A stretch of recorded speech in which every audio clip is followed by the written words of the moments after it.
Good morning student, welcome to online class of biology. हमने अपने पिछले वीडियो लेक्चर में प्रोसेस ऑफ डाइजेशन पढ़ा था और उस प्रोसेस ऑफ डाइजेशन में हमने पढ़ा था डाइजेशन स्मॉल इंटेस्टाइन के अंदर डाइजेशन पढ़ा था। उसी को हम आगे ले चलते हैं। हम अभी भी स्मॉल इंटेस्टाइन की ही बात कर रहे हैं। मैंने पीछे आपको बताया था कि स्मॉल इंटेस्टाइन में डियोडिनम रीजन में बाहर से एक डक्ट आकर के ओपन होते, जिसको हिपेटोपेनक्रियाटिक डक्ट बोलते थे, और वहाँ पर कई सारे एंजाइम आकर के ओपन होते थे। मैंने पीछे आपको बताया था कि हमारे पास जो ट्रिप्सिनोजन था, इस ट्रिप्सिनोजन को कन्वर्ट किया गया था ट्रिप्सिन में with the help of enterokinase enzyme की मदद से। मैंने क्या किया था, ट्रिप्सिनोजन को ट्रिप्सिन में कन्वर्ट कर दिया था। ट्रिप्सिन का फंक्शन मैंने आपको बताया था, जो आपके पास प्रोटीन पेप्टोन्स और प्रोटीओज थे, उसको इसने कन्वर्ट किया था किसमें, डाइपेप्टाइड में। अब कहता है ये जो आपका ट्रिप्सिन है, जो अदर एंजाइम होते हैं, ट्रिप्सिन क्या कहता है, other inactive enzyme are converted into active enzyme with the help of trypsin. हमारा ये जो ट्रिप्सिन एक्टिव एंजाइम है, ये क्या करता है, जो अदर इनएक्टिव एंजाइम है, जो पैनक्रियाटिक जूस से सिक्रेट हुए हैं, पैनक्रियाज के थ्रू जो जूस आया है, उस जूस में जो अदर एंजाइम सिक्रेट हुए हैं, उन अदर एंजाइम को हमारा ये जो ट्रिप्सिन होता है वो एक्टिव फॉर्म में कन्वर्ट कर देता है। एक चीज हमारा वहां पर और आता है, क्या आता है, bile salt and bile pigment. Bile salt, bile pigment, ये आपके सिक्रीट होते हैं उसी जूस में, उसी डक्ट के थ्रू। बाइल साल्ट और बाइल पिगमेंट भी आता है, क्योंकि बाइल साल्ट बाइल पिगमेंट का फॉर्मेशन तो लीवर में हुआ था, लेकिन लीवर से आने के बाद ये आपका स्टोर हुए थे गॉल ब्लैडर में, और गॉल ब्लैडर से आपका सिस्टिक डक्ट, उसके बाद हिपेटोपेनक्रियाटिक डक्ट के थ्रू ये डियोडिनम रीजन में आकर के ओपन होते हैं। ठीक है, आपसे पूछेगा कि बाइल पिगमेंट क्या क्या होता है। हमारे पास दो बाइल पिगमेंट होता है। पहला है बाइलरुबिन और दूसरा है बाइल वेरिडिन या वर्डिन बोलते हैं। बाइलरुबिन एंड बाइल वर्डिन, हमारे पास ये दो बाइल पिगमेंट है। इनको याद रखिएगा। हमसे ये पूछा जाता है कि बाइल पिगमेंट और बाइल सॉल्ट कौन कौन से होते हैं, कहाँ पर बनते हैं, कहाँ से इनका सेक्रेशन होता है। ठीक है, और हमारे पास जो दूसरा है बाइल साल्ट, ठीक है, दो हमारे पास बाइल साल्ट होते हैं। एक है आपका सोडियम ग्लूकोलेट, नोट कर लीजिए इसको। दो हमारे पास बाइल साल्ट होते हैं। पहला क्या है, सोडियम ग्लूकोलेट, ठीक है, और सेकेंड बाइल साल्ट जो होता है उसको हम बोलते हैं सोडियम टारकोलेट। ठीक है, ये दो बाइल साल्ट हैं। हमसे कहता है कि बाइलरुबिन एंड बाइल वर्डिन, ये दो बाइल पिगमेंट और बाइल साल्ट, इसके साथ साथ कोलेस्ट्रॉल, फास्फोलिपिड, इसके साथ साथ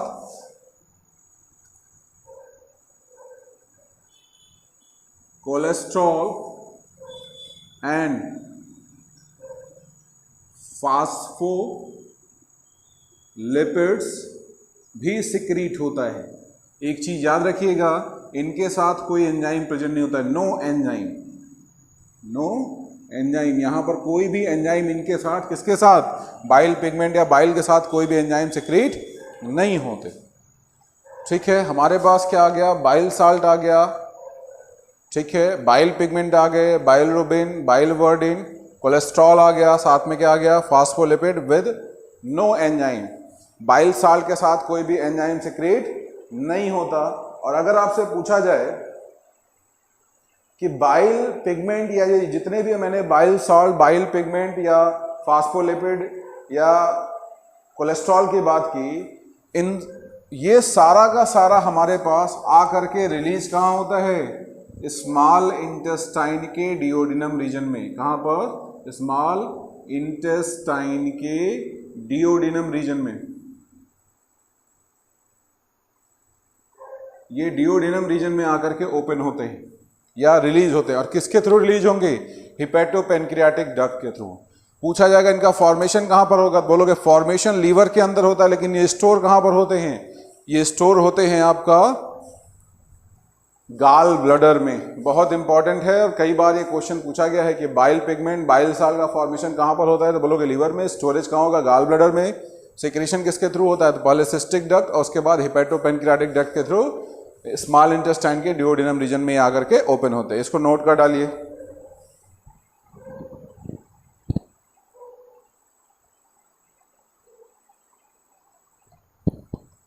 आगे इसी में अगर हमसे पूछा जाए what is the function of bile pigment and bile salt, बहुत इंपॉर्टेंट है, what is the function of bile pigment bile salt, तो कहता है कि ये जो बाइल है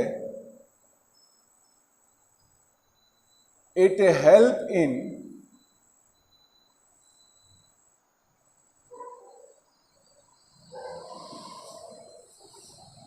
इमल्सिफिकेशन ऑफ फैट। फैट के इमल्सिफिकेशन में, फैट के इमल्सिफिकेशन में हेल्प करते हैं। दूसरा काम इनका है दे एक्टिवेट लाइपेज एंजाइम। और क्या करेंगे, लाइपेज एंजाइम को ये एक्टिवेट करते हैं। नोट करिए इसको।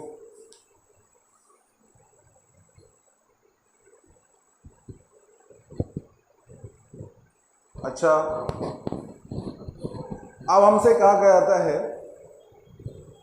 इंटेस्टाइन की जो म्यूकोसा लेयर होती है, ठीक है, क्या आगे हम इसी में बात करेंगे। ये तो बाइल साल्ट की बात हो गई। हमसे कहता है इंटेस्टाइन की जो म्यूकोसा लेयर होती है उसमें एक सेल प्रेजेंट होता है, इसको बोलते हैं गॉबलेट सेल। इंटेस्टाइनल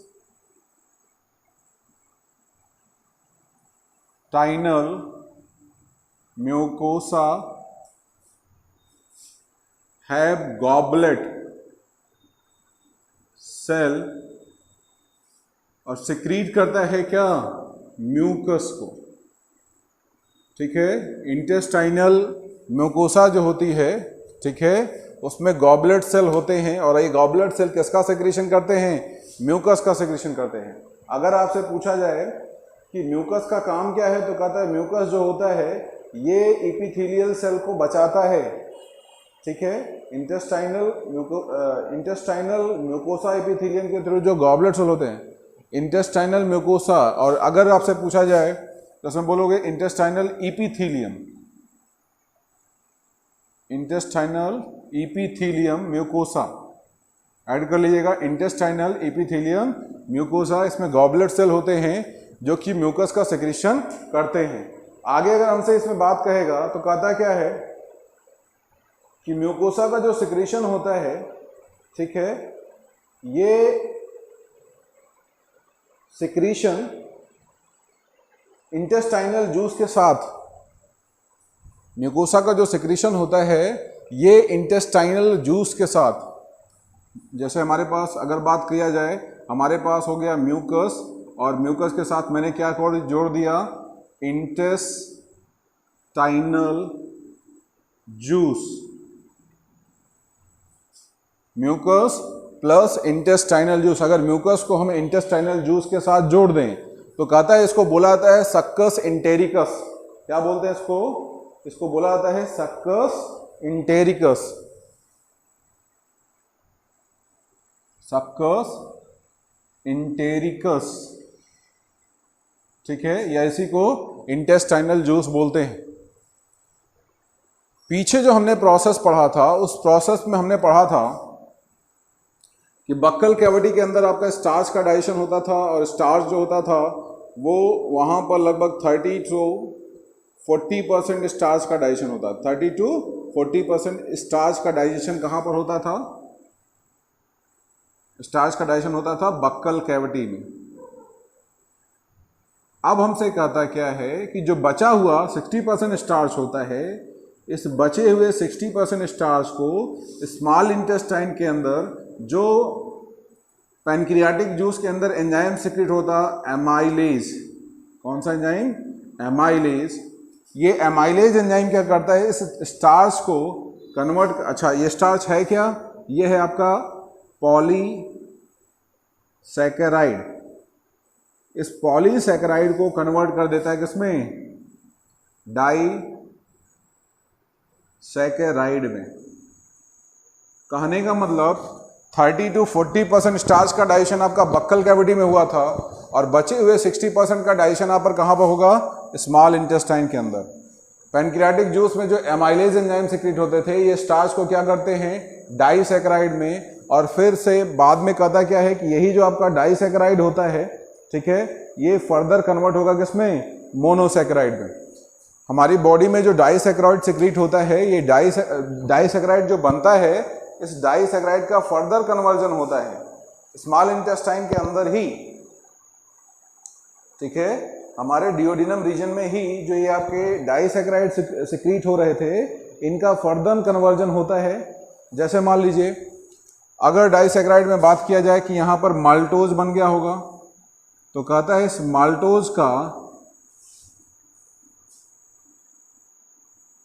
माल्टेज, हमारे पास डाइसैकेराइड में क्या बन गया? हमारे पास डाइसैकेराइड में बन गया माल्टोज, और उस माल्टोज का माल्टेज एंजाइम की प्रेजेंस में कन्वर्जन हो गया 2 मॉलिक्यूल किसमें? ग्लूकोज में। आपका ये क्या है? माल्टोज। डाइसैकेराइड है, तो यहाँ पर आपके 2 मॉलिक्यूल क्या बन जाएंगे? ग्लूकोज बन जाएंगे। ये हो गया आपका कंप्लीट डाइजेशन किसका? स्टार्च का। देखिए सबसे पहले क्या हुआ? स्टार्च का कन्वर्जन हुआ एमाइलेज की प्रेजेंस में डाइसैकेराइड में, और फिर यही डाइसैकेराइड, मान लीजिए हमारे पास एक डाइसैकेराइड है माल्टोज, तो कहता है माल्टेज एंजाइम इस माल्टोज को कन्वर्ट कर देगा किसमें? ग्लूकोज, और ग्लूकोज के 2 मॉलिक्यूल हैं। शुगर का 1 मॉलिक्यूल क्या बोलोगे? ग्लूकोज। मोनोसैकेराइड, मोनोसैकेराइड को मोनोसैकेराइड से जोड़ गया तो क्या बन गया? डाइसैकेराइड, ठीक है। तो यहाँ पर हमारे पास स्टार्च पॉलीसैकेराइड था, हमने डाइसैकेराइड में कन्वर्ट किया एमाइलेज के प्रेजेंस के बेसिस पर, या एमाइलेज का यूज करके, और फिर यही माल्टोज जो बनता है माल्टेज एंजाइम के प्रेजेंस में चेंज हो जाता है किसमें? ग्लूकोज के 2 मॉलिक्यूल में। मान लीजिए दूसरा हमसे कहता है कि अगर हमारे पास लैक्टोज बन जाए, दूसरा हमारे पास क्या बन जाए? लैक्टोज, तो कहता है प्रेजेंस ऑफ लैक्टेज। याद रखिएगा लास्ट में हम एस जोड़ रहे हैं, ASE, इसका मतलब होता है एंजाइम। ये क्या करेगा? इसको तोड़ देगा ग्लूकोज गैलेक्टोज में। किसमें तोड़ देगा? ग्लूकोज प्लस गैलेक्टोज में। तो हमारे पास अगर माल्टोज था तो माल्टेज एंजाइम ने क्या किया? ग्लूकोज के 2 मॉलिक्यूल में तोड़ दिया। हमारे पास अगर लैक्टोज है तो उसने क्या किया? लैक्टेज एंजाइम के प्रेजेंस में उसको तोड़ दिया किसमें? ग्लूकोज और गैलेक्टोज में। मान लीजिए हमारे पास सुक्रोज हो, तो कहता है सुक्रेज एंजाइम जो होता है, अगर हमारे पास सुक्रोज हो तो यहां पर कहता क्या है? सुक्रेज एंजाइम जो होता है, अब फिर हमने यहां पर ये यूज किया, इसको ग्लूकोज प्लस फ्रक्टोज में तोड़ देता है। तो ये आपका कंप्लीट डाइजेशन है किसका? स्टार्च का। तो अब अगर आपसे पूछे कि स्टार्च का डाइजेशन स्टार्ट कहां पर हुआ था, बोलोगे बक्कल कैविटी में, और एंड कहां पर हुआ तो बोलोगे स्मॉल इंटेस्टाइन में। स्मॉल इंटेस्टाइन के अंदर जो आपके पैनक्रियाटिक जूस थे, उन पैनक्रियाटिक जूस में एंजाइम प्रेजेंट था, एमाइलेज, ने क्या किया? स्टार्च को डाइसैकेराइड में कन्वर्ट किया, और फिर जो हमारे पास डाइसैकेराइड या अदर सैकेराइड आते हैं, माल्टोज, लैक्टोज और सुक्रोज, इनको सिंपल शुगर में कन्वर्ट किया जाता है इनके एंजाइम के द्वारा। माल्टोज है तो माल्टेज, लैक्टोज है तो लैक्टेज, सुक्रोज है तो सुक्रेज, ये हमारी बॉडी में बनते हैं। ठीक है, नोट कर डालिए इसको।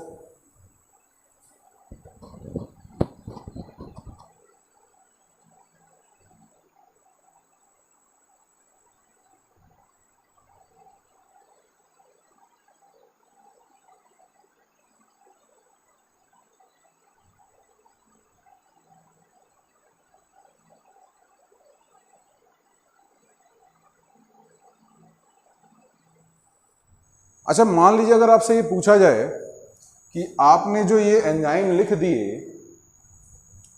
आपने ये जो एंजाइम लिखे हैं माल्टोज, लैक्टोज, ठीक है, सुक्रेज, ये एंजाइम कहाँ से सिक्रीट होते हैं? तो ये एंजाइम प्रेजेंट होता है कहाँ पर? इंटेस्टाइनल जूस में। हमारा जो इंटेस्टाइनल जूस होता है उसी इंटेस्टाइनल जूस में ये एंजाइम प्रेजेंट होते हैं, ठीक है ना, जो इनको कन्वर्ट करते हैं सिंपल शुगर में। ये भी चीज़ याद रखिएगा, आपसे ये पूछा जा सकता है कि ये जो एंजाइम आए ये कहाँ से आए, तो बोलोगे इंटेस्टाइनल जूस जो होता है वहाँ पर इन एंजाइम का सेक्रेशन होता है। नोट करिए इसको जल्दी। नेक्स्ट अब हम बात करेंगे इसी में, कहता है कि जो आपके पास फैट था, ये तो हो गया आपका, हमने दो चीज़ों का डाइजेशन पढ़ लिया, एक प्रोटीन का पढ़ लिया, एक स्टार्च का पढ़ लिया, दोनों का कंप्लीट डाइजेशन पढ़ लिया। प्रोटीन का डाइजेशन स्टार्ट हुआ था स्टमक के अंदर, कंप्लीट हुआ स्मॉल इंटेस्टाइन के अंदर। फैट का डाइजेशन स्टार्ट हुआ बक्कल कैविटी के अंदर, खत्म कहाँ हुआ? स्मॉल इंटेस्टाइन के अंदर। फैट का जो डाइजेशन है, सबसे लास्ट में फैट का डाइजेशन होता है। कहता है फैट का जो डाइजेशन है वो हमारे स्मॉल इंटेस्टाइन में ही शुरू होता है। कहाँ शुरू होगा? स्मॉल इंटेस्टाइन में।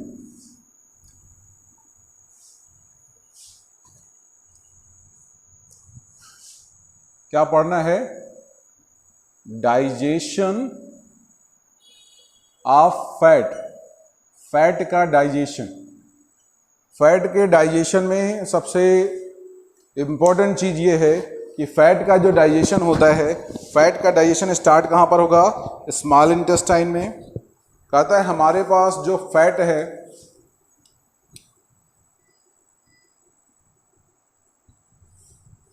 लाइपेज, पीछे आपने एंजाइम पढ़ा है लाइपेज, फैट को लाइपेज क्या करता है?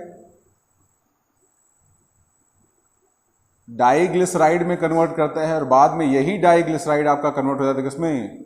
मोनोग्लिसराइड में। और ये पूरा का पूरा प्रोसेस होगा कहाँ पर? तो बोलोगे ये पूरा का पूरा प्रोसेस होता है आपका स्मॉल इंटेस्टाइन के डिओडिनम रीजन में। बोलोगे क्यों यहीं पर होता है? क्योंकि ये एंजाइम यहीं पर होता है। लाइपेज एंजाइम जो होता है वो स्मॉल इंटेस्टाइन के डिओडिनम रीजन में ही हमको मिलता है, इस वजह से फैट का वहाँ पर डाइजेशन होता है। सबसे पहले फैट का इमल्सिफिकेशन होगा, बाइल साल्ट उसमें हेल्प करता है, फिर फैट को लाइपेज की मदद से डाइग्लिसराइड में, फिर बाद में वही तुम्हारा कन्वर्ट कर दिया जाता है किसमें? मोनोग्लिसराइड में। नोट कर डालिए इसको।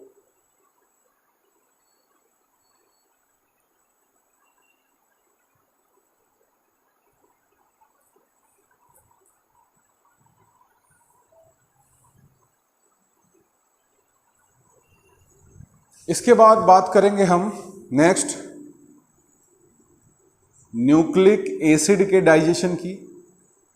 पैनक्रियाटिक जूस में एक एंजाइम पाया जाता था जिसको हम बोलते थे न्यूक्लियेज एंजाइम। क्या बोलते थे? न्यूक्लियेज। फिर देखिए हमने लास्ट में एज जोड़ा है, न्यूक्लियेज एंजाइम। कहता है न्यूक्लिक एसिड को सबसे पहले न्यूक्लियोटाइड में कन्वर्ट किया था, TID, टाइड, न्यूक्लियोटाइड में कन्वर्ट किया था कि उसकी किसकी मदद से? न्यूक्लियेज एंजाइम की मदद से। और फिर यही न्यूक्लियोटाइड आपका कन्वर्ट हो जाता है किसमें? न्यूक्लियोसाइड में। किसमें? न्यूक्लियोसाइड में। तो हमने टोटल 4 चीज़ों का डाइजेशन पढ़ा, प्रोटीन का, कार्बोहाइड्रेट का, फैट का और न्यूक्लिक एसिड का। ठीक है, फैट में क्या होता है? लाइपेज इंटेस्टाइन के अंदर उसको कन्वर्ट कर देता है डाइग्लिसराइड में, फिर यही डाइग्लिसराइड आपका कन्वर्ट हो जाता है किसमें? मोनोग्लिसराइड में। दूसरा, हमारी बॉडी के अंदर जो न्यूक्लिक एसिड होते हैं, न्यूक्लियेज एंजाइम जो होता है वो उसको न्यूक्लियोटाइड में कन्वर्ट कर देता है, बाद में यही न्यूक्लियोटाइड हमारा कन्वर्ट हो जाता है किसमें? न्यूक्लियोसाइड में। ये सारा का सारा प्रोसेस आपका स्मॉल इंटेस्टाइन के डिओडिनम रीजन में हुआ। ध्यान से सुनिए, हर एक पॉइंट बहुत इंपॉर्टेंट है और हर एक लाइन जो मैं बोल रहा हूँ वो बहुत इंपॉर्टेंट है। सारा का सारा जो डाइजेशन था वो डाइजेशन कहाँ पर हुआ? स्मॉल इंटेस्टाइन के डिओडिनम रीजन में।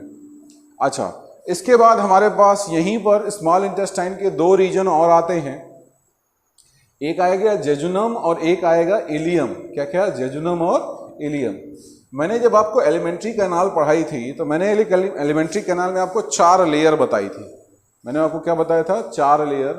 पहला जो लेयर था वो था आपका सिरोसा। क्या था? सिरोसा। दूसरी जो लेयर थी, आपको क्लियर नहीं दिख रहा होगा, पहली जो लेयर थी वो क्या थी?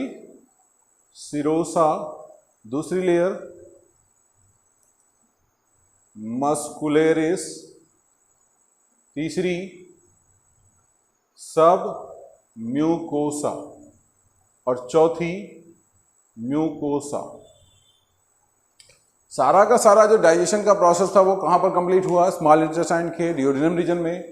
अब हम बात करेंगे स्मॉल इंटेस्टाइन के जेजुनम और इलियम रीजन की। कहता है जेजुनम और इलियम रीजन का जो सब म्यूकोसा लेयर होता है, जेजुनम और इलियम का जो सब म्यूकोसा रीजन होता है, इस सब म्यूकोसा रीजन में जो डाइजेस्टेड फूड होता है,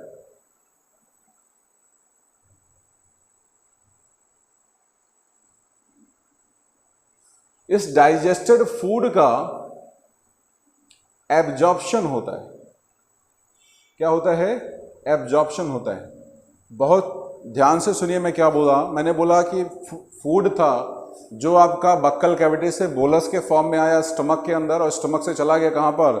स्मॉल इंटेस्टाइन के अंदर। और स्मॉल इंटेस्टाइन में हमने उस फूड को क्या बोला? हमने उसको बोला काइम। CHYME, crime. ये इंटेस्टाइनल फूड है। कहता है जैसे ही फूड स्मॉल इंटेस्टाइन के अंदर आता है और उस फूड में जो पैनक्रियाटिक जूस थे या इंटेस्टाइनल जूस थे, जैसे ही वो मिक्स होते हैं उस फूड को हम क्या बोलते हैं? काइम बोलते हैं। इस काइम फूड का जब कंप्लीट डाइजेशन हो जाता है तो ये डिओडिनम से फिर जेजुनम और इलियम रीजन में आता है, और जेजुनम और इलियम रीजन का जो सब म्यूकोसल लेयर होती है वो डाइजेस्टेड फूड को एब्जॉर्ब करती है। और जो अनडाइजेस्टेड फूड होता है, आगे क्या होगा? जो अनडाइजेस्टेड फूड होगा, ये अनडाइजेस्टेड फूड फिर कहाँ आ जाएगा? ये आ गया आपका लार्ज इंटेस्टाइन में। कहाँ पर आ गया? लार्ज इंटेस्टाइन में। ठीक है, अब हम बात करेंगे लार्ज इंटेस्टाइन की। जरा देखिए,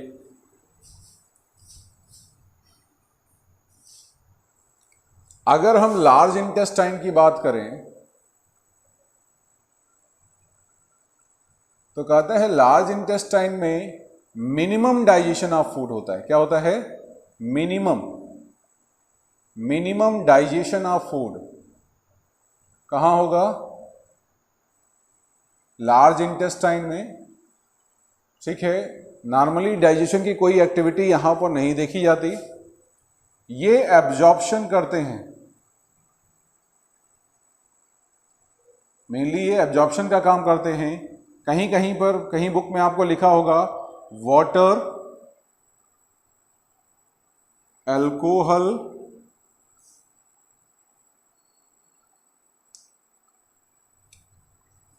और उसके साथ साथ कहीं कहीं पर आपको मिल जाएगा ड्रग, अल्कोहल और वाटर। इन 3 चीज़ों का डाइजेशन या एब्जॉर्प्शन कहाँ होता है?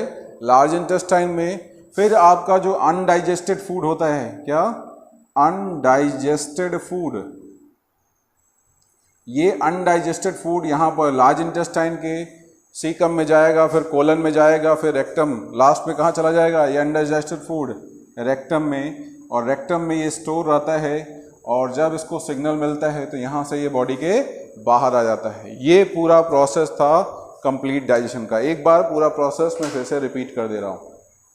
सबसे पहले कहता है कि हमने फूड लिया, उस फूड को मैंने टीथ के थ्रू बाइट किया, काटा, फिर टीयरिंग किया, फाड़ा उसको, फिर चेविंग किया, चबाया उसको, फिर मैंने उसमें स्लाइवा मिक्स किया। स्लाइवा के अंदर कुछ एंजाइम थे जिसने उसको क्या किया? पॉलीसैकेराइड से सिंपल सैकेराइड में या डाइसैकेराइड में तोड़ा। फिर हमारा जब फूड जो होता है म्यूकस के साथ मिक्स हो गया, लुब्रिकेट हो गया फूड पार्टिकल आपस में, तो हमने उसको क्या बोला? बोलस बोला। ये बोलस कहाँ पर आया? फेरिंग्स में। फेरिंग्स के ओइसोफेगस रीजन से होता हुआ कहाँ आया? स्टमक के अंदर। स्टमक के अंदर आपका गैस्ट्रिक ग्लैंड था जहाँ पर पेप्सिनोजन सिक्रीट होता था, HCl सिक्रीट होता था और म्यूकस सिक्रीट होता था। HCl पेप्सिनोजन से रिएक्ट करके उसको कन्वर्ट कर देता है पेप्सिन में, जहाँ पर प्रोटीन का डाइजेशन स्टार्ट होता है, और ये पेप्सिन जो होता है वो प्रोटीन को तोड़ देता है किसमें, पेप्टोन्स और प्रोटीओज में। ठीक है, स्टमक के अंदर जो फूड है वो वहाँ से मूव करके आ जाता है कहाँ पर, स्मॉल इंटेस्टाइन में। स्मॉल इंटेस्टाइन में जब फूड आपका पैनक्रियाटिक जूस और इंटेस्टाइनल जूस से मिक्स होता है तो हम उसको क्या बोलते हैं, काइम। फिर इस काइम का डाइजेशन जब स्टार्ट होता है तो सबसे पहले क्या होता है कि जो हमारा पैनक्रियाटिक जूस में एंजाइम सिक्रेट था ट्रिप्सिनोजन, ये इंटीरियोकाइनेज, ठीक है, एंजाइम के प्रेजेंस में कन्वर्ट हो जाता है ट्रिप्सिन में, और फिर ट्रिप्सिन प्रोटीओज और पेप्टोन्स को तोड़ देता है किसमें, डाइपेप्टाइड में। दूसरा हमसे कहता है कि यहीं पर आपका जो स्टार्च होता है उसको एक एंजाइम मिलता है जिसको हम बोलते क्या हैं, एमाइलेज। ये एमाइलेज जो होता है वो पॉलीसेकेराइड को डाइसेकेराइड में कन्वर्ट करता है। फिर इंटेस्टाइनल जूस के अंदर जो आपके माल्टोज, लैक्टोज और सुक्रेज एंजाइम जो प्रेजेंट थे ये इसको सिंपल शुगर में कन्वर्ट करते हैं। दूसरा, फैट का भी डाइजेशन आपका स्मॉल इंटेस्टाइन में होता है। फैट के डाइजेशन में क्या होता है कि लाइपेज एंजाइम उसको डाइग्लिसराइड में कन्वर्ट करता है, फिर वो डाइग्लिसराइड आपका मोनोग्लिसराइड में कन्वर्ट होता है। न्यूक्लिक एसिड का डाइजेशन न्यूक्लियस एंजाइम की प्रेजेंस में होता है। न्यूक्लिक एसिड को न्यूक्लियोटाइड देन न्यूक्लियोसाइड में कन्वर्ट कर देता है। सारा का सारा फूड जो होता है वह स्मॉल इंटेस्टाइन के ड्यूडेनम से मूव करके जेजुनम और इलियम रीजन में आता है। जेजुनम और इलियम रीजन का जो सबम्यूकोसल लेयर होती है वो डाइजेस्टेड फूड को एब्जॉर्ब करती है। अनडाइजेस्टेड फूड को कहाँ भेजती है, लार्ज इंटेस्टाइन में। लार्ज इंटेस्टाइन में फूड का मिनिमम डाइजेशन होता है, जहाँ पर वाटर, अल्कोहल और ड्रग का डाइजेशन होता है या एब्जॉर्प्शन होता है। उसके बाद जो अनडाइजेस्टेड फूड होता है वो कहाँ पर आता है, रेक्टम में। रेक्टम में वो टेम्परेरी स्टोर होता है और वहाँ से बॉडी के बाहर एक्सक्रीट किया जाता है। इसको नोट कर डालिए।